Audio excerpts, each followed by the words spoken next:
brothers offered to put up all the money from Meet John Doe, while leaving ownership to Frank and his partner Robert Riskin. It would set a new standard for relationships between directors and studios, allowing directors to make a studio film without interference from the front office. In the film, reporter Barbara Stanwyck tries to save her job by making up a phony letter to the editors from a fictional character she calls John Doe. Doe is protesting against the plight of the little man in an increasingly corrupt and troubled world.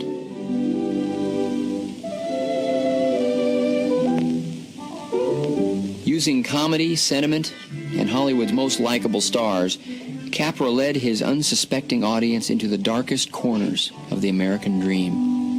No, you got yourself a meal ticket and you hate to let go. Sure, it's a meal ticket for me, I admit it, but it's also a windfall for somebody like Mr. Norton who's trying to crash national politics. That's what you bought the newspaper for, isn't it? You want to reach a lot of people, don't you? Well, put John Doe in the air and you can reach 130 million of them. He can say anything he wants and they'll listen to him. All right, we'll forget the governor and the mayor and all the small fry like that. This can arouse national interest. If he made a hit around here, he can do it every place else in the country.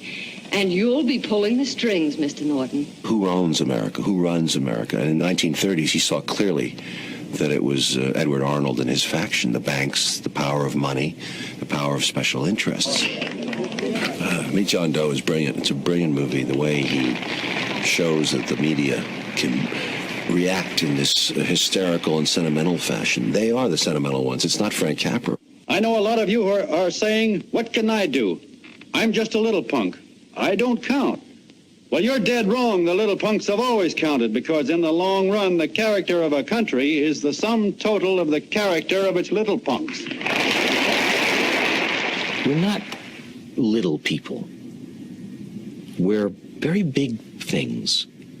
Capra told us we're held together not by our differences and not by our commonality. We're held together by these ideas. No country has ever been held together by ideas like that. And these are what they are. And I'll tell you a tale about these ideas.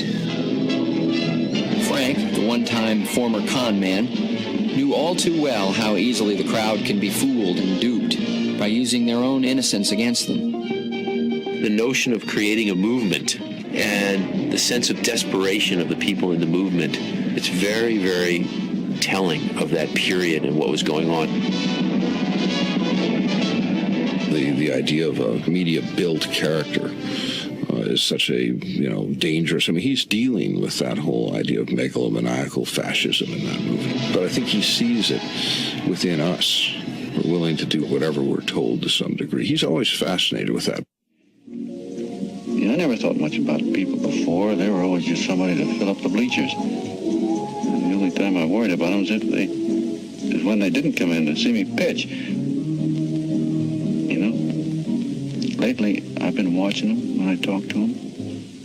I could see something in their faces. I could feel that they were hungry for something. You know what I mean? Maybe that's why they came. Maybe they're just lonely and wanted somebody to say hello to.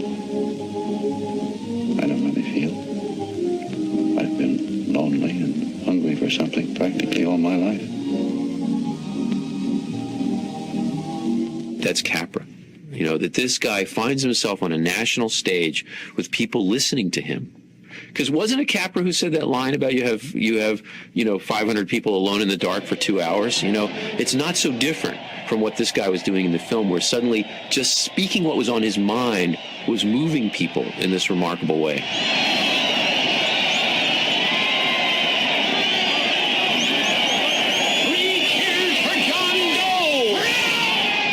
I don't think there is in American movies anything more powerful than The Rally in the Rain and Meet John Doe.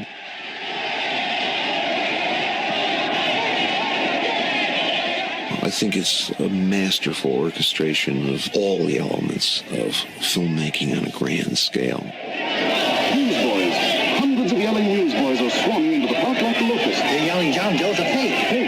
You can't look at The Rally in the Rain and see how quickly that massed crowd is turned 180 degrees in its feelings for John Doe by the simplest of means. And suddenly this volatile mass has reversed itself completely.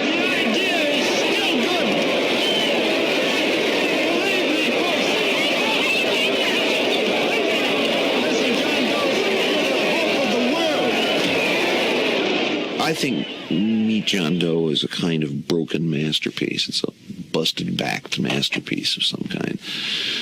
Because it is the most direct confrontation with all of Frank's darkest impulses. And you know what? Maybe all of our darkest impulses. Liar, cheat, imposter. Why don't you? Henry Hathaway told me he was offered Meet John Doe to direct. He turned it down because he said, the ending was impossible. How do you do it? You either have the guy commit suicide or you don't have a film. And if you have the guy commit suicide, who's going to want to see the film, So Capra was in this terrible story trap. John, why don't you forget this foolishness? Stop right where you are, Mr. Norton, if you don't want to go overboard with me.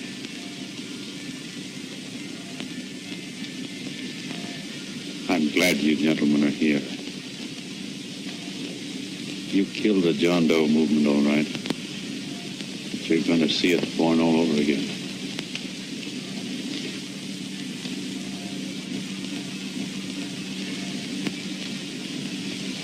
Now take a good look, Mr. Norton.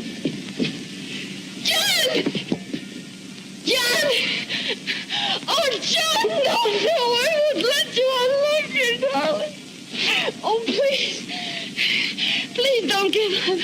We'll start all over again. Just you and I. It isn't too late. The John Doe movement isn't dead yet.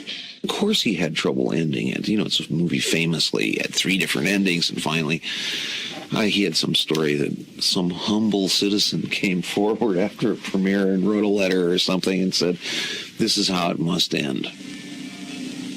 Mr. Doe, you don't have to. We're with you, Mr. Doe. We just lost our heads and acted like a mob. What Brett's trying to say is that we need you, Mr. Doe.